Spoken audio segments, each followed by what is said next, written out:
پیش خدمت ہے اردو پروگرام۔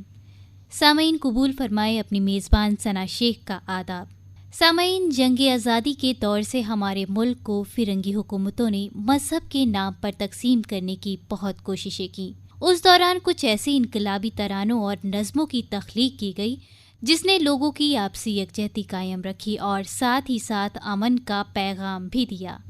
اردو کے ایک مشہور شاعر ڈاکٹر علامہ اقبال نے اس دور میں ایک بہت ہی مشہور نظم سارے جہاں سے اچھا ہندوستاں ہمارا لکھ کر لوگوں کے اس آپسی اتحاد کو مضبوط بنائے رکھا۔ سامعین، آج بھی ملک میں مذہب کے نام پر لوگوں کو بانٹنے کی بھرپور کوششیں کی جا رہی ہیں۔ ایسے میں اس نظم کا ایک مشہور اشعار مذہب نہیں سکھاتا آپس میں بیر رکھنا کس طرح سے لوگوں کو پیغام دیتا ہے آپسی بھائی چارے کا، اسی موضوع پر آج ہم نے اہتمام کیا ہے ایک بات چیت کا۔ شرکا ہے محترمہ رخسانہ نکھت لاری، ڈاکٹر عبدالقدوس ہاشمی اور محمد عمیر۔ بات چیت کا آغاز کر رہے ہیں محمد عمیر۔ ڈاکٹر علامہ اقبال کا ایک مشہور شعر مذہب نہیں سکھاتا آپس میں بیر رکھنا، ہندی ہیں ہم وطن ہیں ہندوستاں ہمارا۔ حالات حاضرہ کے پیش نظر اس شعر کی اہمیت و افادیت پر گفتگو کرنے کے لیے آج ہم لوگ یہاں اسٹوڈیو میں جمع ہوئے ہیں۔ ہمارے ساتھ اس وقت موجود ہیں جناب عبدالقدوس ہاشمی صاحب، محترمہ ڈاکٹر رخسانہ نکھت لاری اور ناچیز سید محمد عمیر۔ سامعین، ہمارا ملک ہندوستان ایک جمہوری ملک ہے جس کی رگوں میں گنگا جمنی تہذیب رواں دواں ہے، جہاں بھانت بھانت کے لوگ مختلف زبانوں کے ساتھ اپنے اپنے مذہبی روایات کے مطابق زندگی بسر کرتے چلے آ رہے ہیں، اور بسا اوقات اس گنگا جمنی تہذیب کے نمائندے ایک دوسرے کی عبادت گاہوں اور ان کے مذہبی جشن و تہوار میں شرکت کرتے نظر آتے ہیں۔ گویا ہولی، دیوالی، رکشا بندھن وغیرہ مخصوص ہندوانہ تہوار ہونے کے باوجود بعض مسلمانوں کی دلچسپی کا مظہر ہیں، تو دوسری طرف شب برات، رمضان، محرم، عید اور بقرعید میں ہمارے ہندو بھائی مسلمانوں کے برابر کے شریک ہیں۔ اسی باہمی اشتراک اور میل جول نے در حقیقت ہندوستان کے باشندوں میں الفت و محبت، اخوت و بھائی چارگی کی فضا پیدا کی ہے۔ یہ ہمارے ملک ہندوستان کی وہ تصویر ہے جس کو علامہ اقبال نے ترانہ ہندی میں مذہب نہیں سکھاتا آپس میں بیر رکھنا، ہندی ہیں ہم وطن ہیں ہندوستاں ہمارا سے تعبیر کی ہے۔ یہاں آ کر ہم ڈاکٹر صاحب سے سب سے پہلے درخواست کریں گے کہ ہمارے سامعین کے سامنے ملک کی موجودہ صورتحال کو سامنے رکھ کر مذہب نہیں سکھاتا آپس میں بیر رکھنا کی وضاحت فرمائیے۔ علامہ اقبال نے اپنی مشہور قومی ترانہ، جیسے کہ ابھی آپ نے ذکر کیا، مذہب نہیں سکھاتا آپس میں بیر رکھنا، اس کی سب سے بڑی علامت یہ کہ ہندوستان کو ساری دنیا کثرت میں وحدت کے ایک نمونے کی حیثیت سے دیکھتی ہے، جہاں ہر مذہب اتحاد یگانت کا پیغام دیتا ہے۔ جیسے میں آپ کو کچھ مثالیں دوں کہ بھگوت گیتا میں فرمایا گیا ہے آتمت سر بھوتیشوا یا پشچیتی سا، یعنی کہ سب کے ساتھ وہی سلوک کرو جو اپنے لیے چاہتے ہو۔ اسی طرح بائبل میں فرمایا گیا کہ love thy neighbour as thy self, یعنی کہ اپنے پڑوسی سے اسی طرح پیار کرو جس طرح اپنوں سے کرتے ہو۔ اور آپ دیکھیے تلسی داس جی نے بھی یہی کہا کہ پریہت سرس دھرم نہیں ماہی، یعنی کہ دوسروں کی بھلائی سے بڑا کوئی دھرم نہیں ہے۔ گرو نانک دیو جی فرماتے ہیں کہ ہم سب اللہ کے ایک نور سے پیدا ہوئے ہیں، نہ کوئی چھوٹا ہے نہ بڑا ہے۔ تو میرے اور قرآن کہتا ہے کہ الخلق عیال اللہ، یعنی کہ ساری مخلوق اللہ کا کنبہ ہے۔ گاندھی جی نے فرمایا ایشور اللہ تیرو نام سب کو سمت دے بھگوان، اور اسی کو الطاف حسین حالی نے انہی معقولات کی روشنی میں یہ کہا کہ یہی ہے عبادت، یہی دین و ایمان کہ کام آئے دنیا میں انسان کے انسان۔ تو آج جو مذہب کی حقیقت ہے وہ دراصل انسانیت اور محبت کے پیغام کو آگے لے جانے کی ہے۔ تو میں جہاں تک سمجھتا ہوں کہ محبت جو ہے وہ ہمیشہ جو ہے وہ اللہ کی طرف سے لایا ہوا دین ہے، لایا ہوا پیغام ہے، اس کا مین مقصد ہی یہ ہے کہ انسان انسانیت کے کام ہے۔ بہت اچھی بات سامنے آئی کہ مذہب کے تعلق سے کہا جاتا ہے کہ مذہب پریم کی، محبت کی تعلیم دیتا ہے، آپسی اتحاد کی تعلیم دیتا ہے۔ جیسا کہ ابھی ڈاکٹر صاحب نے وضاحت کی کہ ہر دھرم کے گرو نے جو بھی بات کہی ہے وہ یہ کہی ہے کہ پریم اور محبت کے ساتھ میں زندگی گزاری جائے اور انسانیت کا خاص طور سے خیال رکھا جائے۔ یہاں کر ہم ڈاکٹر نکھت لاری صاحبہ سے درخواست کریں گے کہ آپ جانتی ہیں کہ ہمارا ملک ہندوستان ہے اور یہ ایک بہترین ملک ہے اور ہمیں ہندوستانی ہونے پر فخر ہے. یہاں سبھی ذاتی کے لوگ رہتے ہیں، ہندو، مسلم، سکھ، عیسائی. لہذا اپنے اپنے دھرموں پر رہتے ہوئے آپسی اتحاد کس طرح قائم کیا جا سکتا ہے، اس پر وضاحت کیجیے. جی ضرور. میں پہلے تو یہ واضح کرنا چاہوں گی کہ ہندوستان کی اگر تاریخ اٹھا کے دیکھی جائے تو ہمیشہ ہر طرف سے لوگ یہاں آتے رہے ہیں، سفر کیا ہے، یہاں آ کے بستے رہے اور یہاں کے لوگوں نے ان کو ویلکم بھی کیا ہے، بہت اچھی طریقے سے ان کو خوش آمدید کہا ہے اور گھل مل کے رہے ہیں ہمیشہ. جو باہر سے آنے والے تھے انہوں نے یہاں کے لوگوں کے تہذیب و تمدن کو، کلچر کو اپنایا اور جو یہاں کے خود باشندے تھے ہندوستان کے، انہوں نے ان لوگوں کی زبان کو سیکھا جو باہر سے آنے والے تھے اور ان کی اچھی چیزوں کو اپنایا اور یہاں تک کہ شادیاں بھی آپس میں ہوئیں، گھر بسائے گئے، ٹریڈ ہوا. جہاں تک اسلام کی بات ہے، حضور اکرم صلی اللہ علیہ وسلم کے آنے سے، بعثت سے، پیدائش سے بھی بہت پہلے ہندوستان میں عرب ممالک سے ٹریڈ کے لیے، ویاپار کے لیے ویسٹرن کوسٹ پہ جو مغربی کنارہ ہے، کارومنڈل کوسٹ وغیرہ کہلاتا ہے، وہاں پہ جہازراں آتے تھے اور ہندوستان کے مسالے باہر لے جاتے تھے اور باہر کی چیزیں عرب کی یہاں پہ لاتے تھے. ان کی نسلیں ابھی تک بسی ہوئی ہیں یہاں پہ، خاص طور سے دکشن بھارت میں. اور ابھی بھی جو یہاں کے لوگ تھے اور جو وہاں سے آئے تھے، ان کے رسومات میں بہت سی چیزیں یکسانیت نظر آتی ہے. تو جو مذہب کی جہاں تک بات ہے، اگر ہم کسی کے مذہبی کتاب کو اٹھا کے دیکھیں تو جو ٹیچنگز ہیں وہ سب کی یکساں ملیں گی ہم کو. یعنی سچ بولو، انصاف کرو، چوری بے ایمانی نہ کرو اور غریبوں کی مدد کرو اور گرے ہوئوں کو اوپر اٹھاؤ اور انسانیت کا درس ہر ایک میں دیا گیا ہے. تو یہ جو درس ہے اصل میں یہی ہم نے بھلا دیا. سب اپنے اپنے ریچول کرتے تھے، سب اپنے اپنے پوجا پاٹ کرتے تھے، اپنی عبادتیں کرتے تھے، اپنے اپنے عبادت گاہوں میں جاتے تھے، مگر ان میں بھائی چارگی بہت تھی کیونکہ واقعی وہ لوگ دھارمک تھے پہلے کے لوگ. اب دھرم کا چرچا تو بہت ہے لیکن دھرم پہ چلنے والے لوگ اصل میں نہیں ملتے ہیں کیونکہ انسانیت کی چیز ہی ختم ہو گئی ہے. اور سبھی کہتے ہیں کہ ایک ہی اس سرشٹی کا مالک ہے، ایک ہی بنانے والا ہے. اس کو سنسکرت میں کہا گیا ہے وسودھیو کٹمبکم، اور جیسا ابھی ہاشمی صاحب نے کہا کہ اسی کو عربی میں کہا گیا الخلق عیال اللہ، یعنی پوری کائنات، پورا خلق، پورا کریشن جو ہے، پورا وسودھیو جو ہے وہ سارا خدا کا کٹمب ہے، ساری فیملی ہے، سارا خاندان ہے، عیال ہے اللہ کی. تو خدا جس کو ہم اچھے ناموں سے یاد کرتے ہیں، جن جن زبانوں میں یاد کرتے ہیں، خدا کہتا ہے تو مجھے جس زبان میں یاد کرو میں تمہاری سنوں گا. تو ہم نے، یہ انسانوں نے اپنے کچھ خاص مقاصد کو لینے کے لیے یا غریبوں کے اوپر یا کمزور طبقے کے اوپر حاکم بننے کے لیے بہت سی چیزیں ایسی اپنا لی ہیں کہ انہوں نے اس کو غلط مطلب جذباتیت کی طرف موڑ دیا ہے مذہب کو، اور ایسی ایسی نقطے اس میں سے نکالے ہیں کہ لوگ جو ہیں وہ بھڑک جاتے ہیں اور اس کو سمجھ نہیں پاتے ہیں اور مذہب کے نام پہ وہ ایک دوسرے سے برسر ایک پیکار ہو جاتے ہیں، سامنے آ جاتے ہیں، لڑنے جھگڑنے لگتے ہیں، حالانکہ ایسا نہیں ہونا چاہیے. جی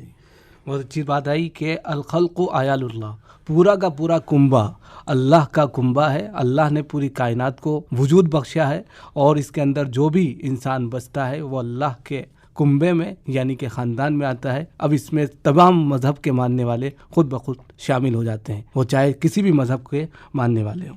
ہم ڈاکٹر صاحب سے پوچھنا چاہیں گے کہ جب کوئی بھی مذہب بھید بھاؤ کی دعوت دیتا ہی نہیں، پھر ایسے میں اگر ایک مذہب یا ایک مذہب کے ماننے والوں کو بغیر کسی تحقیق کے برا بھلا ٹھہرایا جائے، کہا جائے تو کہاں تک درست ہے؟ اس پر روشنی ڈالی. اس میں صاحب مجھے یہ سمجھ میں آتا ہے کہ جو مذہب کا جو استعمال ہو رہا ہے یہ وہ لوگ کرتے ہیں جو یا تو سرمایہ دار ہوتے ہیں یا جن کو حکومت سازی کرنی ہوتی ہے. تو یہ لوگ جو ہیں اپنے فائدے کے لیے مذہب کا استعمال کرتے ہیں. جیسے آپ پوری دنیا میں دیکھ لیجئے کہ آج مذہب کے نام پر خانہ جنگی ہو رہی ہے اور اس میں جو ہے اگر دیکھا جائے تو لوگوں کے اپنے اپنے مفادات ہیں. ان مفادات کے پیچھے، جب تک ہم اس کے پیچھے نہیں جائیں گے، اس پردے کے پیچھے کہ یہ کہاں سے کارروائیاں ہو رہی ہیں، اس وقت تک کہ ہم مذہب کی جو یہ ہمارے خاص کر نوجوانوں کو جس طرح سے متاثر کیا جا رہا ہے، نوجوانوں کو جس طرح مذہب کے نام پر ورغلایا جا رہا ہے، ہم سبھی کو اس میں شامل کرتے ہیں، کوئی بھی مذہب ہو، وہ چاہے ہندو مذہب کے ماننے والوں ہوں، اسلام مذہب کے ماننے والوں ہوں،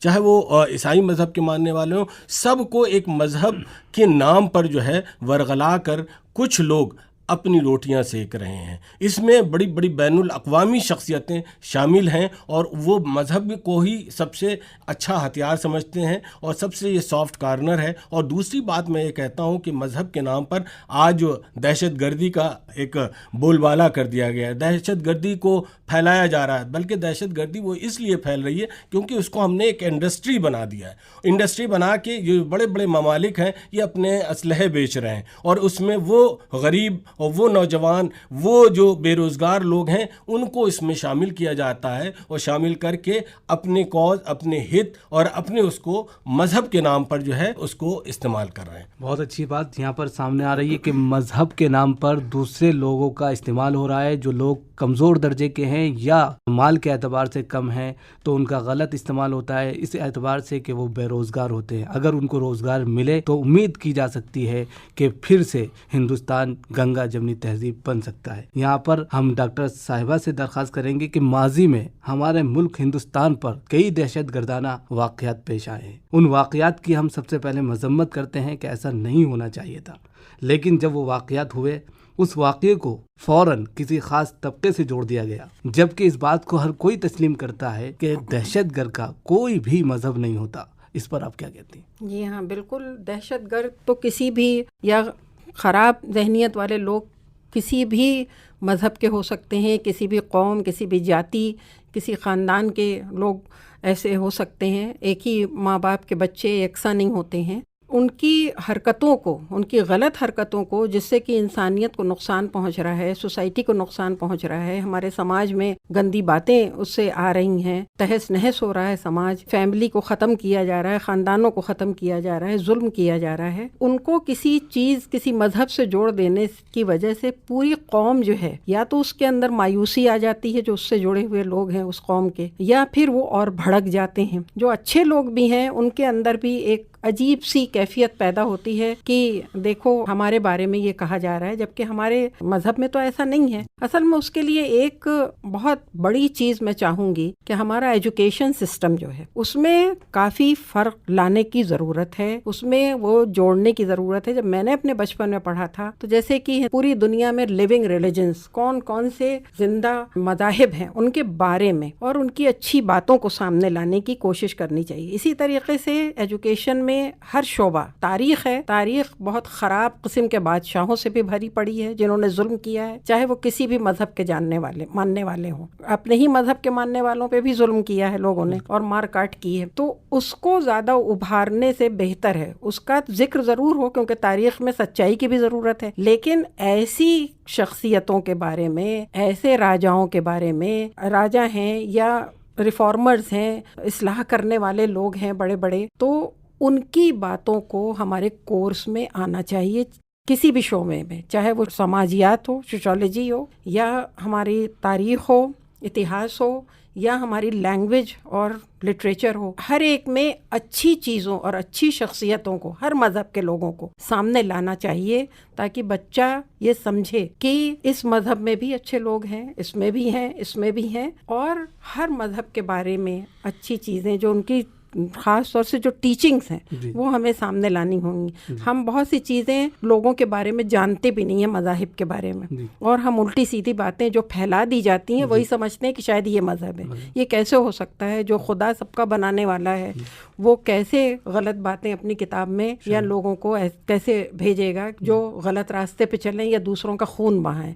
یہ تو قرآن پاک میں لکھا ہے کہ اگر ناحق کسی کا، ایک انسان کا بھی خون بہایا گیا، جیسا کہ آدم علیہ السلام کے زمانے میں ہو چکا تھا، جو پہلے انسان تھے، تو سب کا خون اس کے اوپر آئے گا۔ تو خون بہانا ناحق، یہ تو بالکل ہی غلط ہے۔ لیکن اگر کوئی غلط کام کر رہا ہے تو انصاف کا تقاضا ہے کہ اس کو سزا دی جائے، تاکہ آئندہ سوسائٹی میں جو سماج میں اور لوگ ہیں غلط کام کرنے والے، وہ سمجھیں کہ ہاں سزا ملتی ہے اس کام کے کرنے پہ، اور جو لوگ اچھائی کو پھیلا رہے ہیں ان کی پذیرائی ہونی چاہیے، ان کو انعامات دیے جانے چاہیے، جھوٹے انعامات نہیں، سچائی پہ انعامات، جو بالکل گراس روٹ لیول پہ کام کرتے ہیں لیکن ان کی کوئی پوچھ بھی نہیں ہوتی ہے، اور آگے آگے جو لوگ رہتے ہیں ان کو تو انعامات دیے جائیں تاکہ سماج میں یہ بات پھیلے کہ اچھائی کرنے سے اس کی پذیرائی ہوتی ہے، وہ اور زیادہ دوسروں کو بھی انیشیٹو ملے، دوسروں کو بھی حوصلہ ملے، ہمت ہو، اور خود اس انسان کے اور آگے بڑھنے کی اس کے اندر بھی خواہش ہو۔ بات بالکل واضح ہو گئی کہ سب سے اہم چیز جو ہے وہ یہ ہے کہ تعلیمی سسٹم میں تھوڑی سی تبدیلی کی جائے نصاب میں، اور اس کے اندر ہسٹری یعنی کہ تاریخ جو اتہاس ہے اس کے اندر تمام مذاہب کے اتہاس کے اچھے شخصیات جو ہوتی ہیں، جو اچھے کہہ لیجیے افراد ہیں، ان کا تذکرہ ہو، اور جب ان کا تذکرہ ہوگا تو ان کے پڑھنے والے ضرور اپنا آئیڈیل ان کو مانیں گے اور اس کے اعتبار سے وہ اچھا بننے کی کوشش کریں گے۔ یہاں پر ایک سوال ڈاکٹر صاحب سے کروں گا کہ کسی بھی مذہب کے ماننے والے، خواہ وہ ہندو ہوں، مسلم ہوں، سکھ ہوں، عیسائی ہوں، ظاہر سی بات ہے ان میں کچھ اچھے لوگ بھی ہوتے ہیں اور کچھ برے بھی ہوتے ہیں۔ جب یہی برے لوگ فساد، دنگے، تعصب پھیلانے کی وجہ بنتے ہیں تو ایسے میں اچھے لوگوں کی کیا ذمہ داری اور فریضہ ہوتا ہے، اس کی وضاحت کیجیے۔ اچھے لوگوں کی جو ذمہ داری دیکھیے بنتی ہے کہ وہ اٹھ کر نکل کر آئیں، کیونکہ جب تک کہ اچھے لوگ نکل کر نہیں آئیں گے اور ہم جو ہیں آگے نہیں بڑھ سکتے، کیونکہ ہمیشہ پوری تاریخ گواہ ہے کہ ہمیشہ اچھے لوگوں نے، چاہے وہ بھلی فرد واحد ہو، ہمارے سامنے نبی کریم صلی اللہ علیہ وسلم کی مثال موجود ہے کہ اکیلے واحد تھے اور وہ نکل کر آئے، فاران کی چوٹی پر انہوں نے آواز دی، اور اس میں ان لوگوں کی پوری بھاگیداری ہے، ورنہ وہ سب جو ہیں جواب دہ ہوں گے اللہ کے یہاں بھی اور اس سماج کے لیے بھی۔ اور ان کے لیے میں سمجھتا ہوں کہ جو علامہ اقبال نے نیا شوالا میں ایک گیت لکھا تھا کہ ہر صبح اٹھ کے گائیں منتر وہ میٹھے میٹھے، سارے پجاریوں کو میں پریت کی پلا دیں، شکتی بھی شانتی بھی بھکتوں کے گیت میں ہے، اور دھرتی کے باسیوں کی مکتی پریت میں ہے۔ تو یہ دھرتی کے باسی جتنے بھی لوگ ہیں سب کو یہ سمجھنا ہوگا کہ اس دھرتی کی جو مکتی ہے وہ پریم، محبت اور یگانگت، آپسی بھائی چارہ ہے نا، ان سب میں ہے، اور یہ سب پیغام جو ہے سارے مذاہب میں ہم کو ملتا ہے۔ اس لیے ان لوگوں کی ذمہ داری ہے جو عقل اور دانشوری میں اپنی وہ رکھتے ہیں، ان کو یہ چاہیے کہ وہ نکل کر آئیں، تو ہم اس پیغام کو جو سارے جہاں سے اچھا ہندوستان ہمارا میں مذہب نہیں سکھاتا آپس میں بیر رکھنے کے لیے، جو علامہ اقبال نے تعریف کی ہے، اس تعریف کی ہم جو ہے صحیح طور پر جو ہے اس کو عمل درآمد کر سکتے ہیں۔ ڈاکٹر عبدالقدوس صاحب نے جو ابھی کہا کہ جو اچھے لوگ ہیں، دھرم کے اچھے ماننے والے لوگ ہیں، ان کو چاہیے کہ وہ نکل کر سامنے آئیں، اور جو اس طرح کی کہہ لیجیے تعصب پنا کی یا فساد کی باتیں کرتے ہیں ان کو سمجھائیں، اور اگر اس طرح ہوا تو امید ہے کہ ایک اچھی بات اور ایک اچھا مذہب پھر سے ہندوستان میں رونما ہوگا۔ اس بات کا لب لباب یہ نکلتا ہے کہ ہر مذہب جو ہے اتحاد و اتفاق کی تعلیم دیتا ہے، آپسی میل جول، پیار، محبت اور پریم کی دعوت دیتا ہے، نیز ایک دوسرے کے ساتھ ہمدردی کرنے پر زور دیتا ہے۔ یہاں اگر ہم جناب ڈاکٹر عبدالقدوس ہاشمی صاحب کا اور ڈاکٹر نکھت لاری صاحبہ کا شکریہ ادا کرتے ہیں کہ آپ حضرات نے یہاں آ کر بہت اچھی معلومات فراہم کی اور ہمارے سامعین کے لیے جو ہے ایک اچھا مواد پیش کیا۔ ابھی آپ سماعت فرما رہے تھے بات چیت، مذہب نہیں سکھاتا آپس میں بیر رکھنا۔ شرکا تھے ڈاکٹر عبدالقدوس ہاشمی، محترمہ رخسانہ نکھت لاری اور محمد عمیر۔ آپ کو ہمارا آج کا یہ پروگرام کیسا لگا، اس بابت آپ ہمیں خط لکھ کر بھی اطلاع کر سکتے ہیں۔ ہمارا پتہ ہے اردو پروگرام، واسطے اسٹیشن ڈائریکٹر، آل انڈیا ریڈیو 18 ودھان سبھا مارگ، لکھنؤ۔ اب آج کا اردو پروگرام